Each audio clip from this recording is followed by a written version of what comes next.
కడపకు చెందిన పాస్టర్ అభినయ్ దర్శన్ కొన్నాళ్ళుగా అల్లూరు సీతారామరాజు జిల్లాలో పర్యటిస్తున్నారు. తాను గిరిజనుల సమస్యలపై పోరాడుతున్నానని, అందుకే కొందరు అగంతకులు తనకు వాట్సాప్ కాల్స్ చేసి చంపేస్తామని బెదిరిస్తున్నారంటూ కొద్ది రోజుల క్రితం ఆయన ఒక వీడియో రిలీజ్ చేశారు. అక్కడితో ఆగకుండా ప్రజల్లో మరింత సానుభూతి పొందడానికి ఒక సినిమా రేంజ్ స్కెచ్ చేశారు. గత సోమవారం జీకే వేది మండలం నీరుతోటపాలెం వద్ద గుర్తు తెలియని వ్యక్తులు తన కారుపై దాడి చేశారని, తనను చంపేందుకు ప్రయత్నించారంటూ అభినయ్ దర్శన్ టీం సోషల్ మీడియాలో ఒక వీడియో రిలీజ్ చేసింది.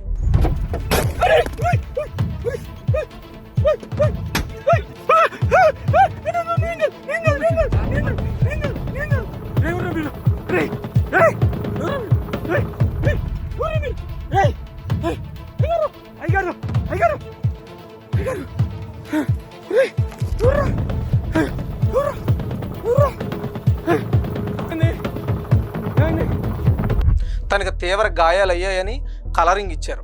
ఈ వీడియోలో ఇన్స్టాగ్రామ్, ఫేస్బుక్, యూట్యూబ్ వీటిలో విపరీతంగా వైరల్ అయ్యాయి. రాష్ట్ర ప్రభుత్వంపై, శాంతి భద్రతలపై బురద చల్లడమే లక్ష్యంగా ఈ ప్రచారం సాగింది. పాస్టర్ ప్రవీణ్ పగడాలలాగే తనను కూడా చంపాలని చూస్తున్నారని భరోసా పార్టీ అధ్యక్షుడైన డాక్టర్ ధారా అభినయ్ దర్శన్ ఆరోపించారు. పోలీసులు డబుల్ గేమ్ ఆడుతున్నారంటూ తీవ్ర ఆరోపణలు కూడా చేశారు. ఘటనపై పోలీసులు కేసు నమోదు చేసి దర్యాప్తు ప్రారంభించడంతో కేవలం 24 గంటల్లోనే సీన్ రివర్స్ అయింది. వైద్యుల నివేదికలో అభినయ్కు ఎలాంటి గాయాలు కాలేదని తేలింది. ఇక డిజిటల్ సాక్ష్యాలను పరిశీలించిన పోలీసులకు షాకింగ్ నిజాలు తెలిసాయి. ఈ దాడి వెనుక కథ, స్క్రీన్ ప్లే, దర్శకత్వం అంతా పాస్టర్ అభినయ్ దర్శన్దేనని నిగ్గు తేలింది. జీకే వీధికి చెందిన వసంత్ కుమార్ అనే గిరిజన యువకుడిని అభినయ్ ఇన్స్టాగ్రామ్ ద్వారా కాంటాక్ట్ అయి, నాపై దాడి చేసినట్లు నటించు, నీకు డబ్బులు ఇస్తాను అంటూ వాయిస్ మెసేజ్లు పంపాడు. అంతటితో ఆగకుండా ఎక్కడ నటించాలి, ఎలా నటించాలి, సీన్ ఎలా క్రియేట్ చేయాలి అని ముందే ట్రైనింగ్ ఇచ్చాడు.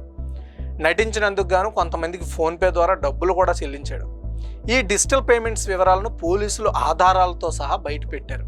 అటు వసంత్ కుమార్ కూడా అభినయ్ తనకు డబ్బులిచ్చి నటింపజేశాడంటూ స్వయంగా ఒక వీడియో రిలీజ్ చేశాడు. పాస్టర్ గారి బండారం బద్దలైంది. ఉండిగడ్డ దాటిన తర్వాత ఇంకొంచెం ముందుకు వస్తే క్రేన్ తో కొండను దోవిన మట్టి కనపడిద్ది. ఆ మట్టి కాడ నుంచి ఇంకొంచెం ముందుకు వస్తే లెఫ్ట్ సైడ్ మట్టి రోడ్డు కనపడిద్ది లోపలికి. ఆ మట్టి రోడ్డు లోపలికి వెళ్ళండి. ఈ లోపల మేము వస్తాం, కారు దూరం ఆగిద్ది. తర్వాత ఇంకా నేను వచ్చి మీకు ఒక 2 నిమిషాలు ట్రైనింగ్ ఇస్తా, ఎట్ట చేయాలా ఏందనేది చూద్దాం. బీరు బాటిల్ ఏమన్నా ఉంటే ఒక 2-3 ఎతకండి, ఎందుకంటే పొడవాలి కదా. వాసు, మెసేజ్లు చూస్తున్నావా లేదా నాకు అర్థం కావట్లా. చూసి మరి రిప్లై వాన పడుతుంది. వాన పడితే మనకు ప్లస్, అంటే బైకులోళ్ళు నడిచేవాళ్ళు ఎవరు రారు కాబట్టి కంటెంట్ చేసుకొని మనం హ్యాపీగా వెళ్ళిపోవచ్చు. నా పేరు వసంత్ కుమార్ అండి. నేను మా ఆవిడ రీల్స్ చేసుకుంటాం. రీల్స్ చేసుకుంటుంటే వీళ్ళు మాకు అలా ఇన్స్టాగ్రామ్లో పరిచయం వేసి ఇలా మాకు వాళ్ళే చేయమని చెప్పాడండి. కార్డ్ని కొట్టేసి వెళ్ళిపోండి, మీకు టైం మేము చూసుకుంటాము అనేసి అభినయ్ దర్శన్ ఇంకా ఈ జాన్ బెనవి చెప్పారు. ప్రస్తుతం పోలీసులు అభినయ్ దర్శన్తో పాటు కారులో ఉన్న కిరణ్ జార్జ్, సుదర్శన్ అనే వ్యక్తులను, అలాగే దాడి చేసినట్లు నటించిన మిగిలిన 3 అదుపులోకి తీసుకుని విచారిస్తున్నారు. అయితే పోలీసులకు ఇక్కడ ఒక పెద్ద అనుమానం ఉంది. కేవలం చీప్ పాపులారిటీ కోసమే ఈ పని చేశారా, లేక దీని వెనుక ఏదైనా పెద్ద రాజకీయ కుట్ర ఉందా? సమాజంలో అపోహలు సృష్టించి వివిధ మతాల మధ్య వైషమ్యాలు పెంచేందుకు ఎవరైనా వీరిని వెనుక నుండి నడిపించారా అనే కోణంలో పోలీసులు ప్రస్తుతం పోలీసు బృందాలు ముమ్మరంగా విచారణ జరుపుతున్నాయి. ఈ ప్రచారాల వల్ల వచ్చే లాభాలు ఏంటనేది ఒకసారి చూస్తే, తనపై దాడి జరిగిందని నమ్మించడం ద్వారా తాను గిరిజనుల సమస్యలపై పోరాడుతున్నందుకే ప్రత్యర్థులు తట్టుకోలేక తనను టార్గెట్ చేశారని, తన ఒక ధైర్యవంతుడినైన నాయకుడినని ప్రొజెక్ట్ చేసుకోవాలనుకుంటున్నాడు. ఇలా విక్టిమ్ కార్డు ప్లే చేయడం ద్వారా ప్రజల నుండి, ముఖ్యంగా ఓటర్ల నుండి తక్షణమే భావోద్వేగ మద్దతును, సానుభూతిని పొందొచ్చు.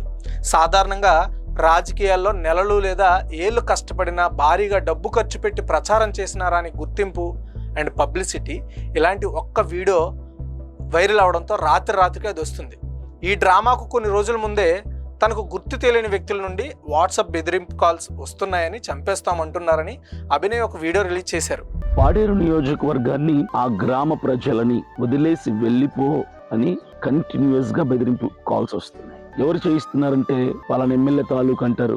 మా నియోజకవర్గంలో నీకేం పని అంటారు. నువ్వు ఎవడు రా, కడప నుంచి వచ్చి మా ప్రజల సమస్యలు తెలుసుకోవటం నువ్వెవడివి అని. అరే మంచి చేస్తానంటే చంపుతానంటే ఎలాగా? ఒక నంబర్ నుంచే కాల్స్ వస్తున్నాయి, వాట్సాప్ కాల్స్ వస్తున్నాయి, చంపేస్తాం, సుపారీ ఇచ్చామని చెప్పి.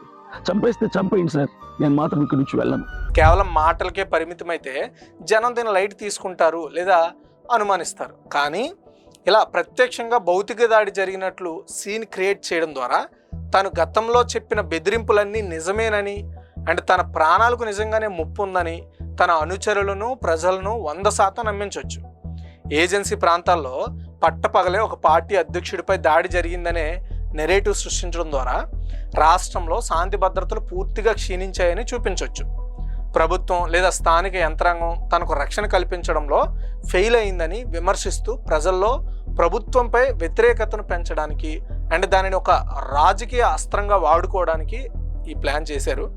ఒక పాస్టర్గా అండ్ ఒక ప్రాంతీయ నాయకుడిగా తీవ్రమైన సానుభూతి పొందడం వల్ల తన మత లేదా సామాజిక వర్గంలో పట్టు మరింత బిల్డ్ అవుతుంది.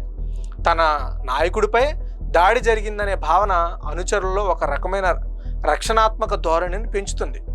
ఇది వారిని మరింత ఐక్యం చేస్తుంది. అంతేకాకుండా ఇలాంటి విపత్కర పరిస్థితుల్లో ఉన్నామంటూ స్థానికంగా లేదా అంతర్జాతీయంగా ఉన్న సానుభూతి పరుల నుండి పెద్ద ఎత్తున డొనేషన్స్ లేదా ఫండింగ్ సేకరించడానికి కూడా ఇది ఉపయోగపడుతుంది.